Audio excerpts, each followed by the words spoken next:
El Ayuntamiento de Leliana presentó ayer miércoles 20 de octubre su nuevo campo de fútbol 11 que ha obtenido la calificación FIFA Quality Pro, lo que permitirá acoger partidos de categoría profesional gracias a la resistencia, el uso y el rendimiento de su renovado césped artificial.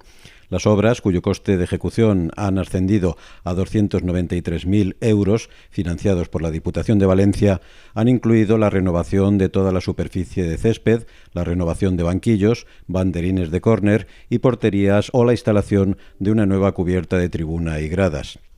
El acto de presentación contó con la presencia del alcalde Salva Torrent, la concejala de Deportes Concha Montaner y el vicepresidente de la Diputación Carlos Fernández Bielsa, y abrió con un espectáculo de acrobacias sobre patines a cargo del dúo Ángeles de Got Talent.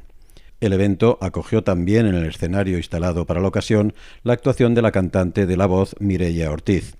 Posteriormente, el Club de Fútbol Base de Leliana presentó a sus 23 equipos deportivos compuestos por más de 450 alumnas y alumnos de la escuela y ante la presencia de la jugadora del Levante Eva Navarro y los jugadores del Valencia Club de Fútbol Hugo Guillamón i Yunus Musa, ambos vecinos de Leliana. La nostra obligació és millorar la vida de les persones.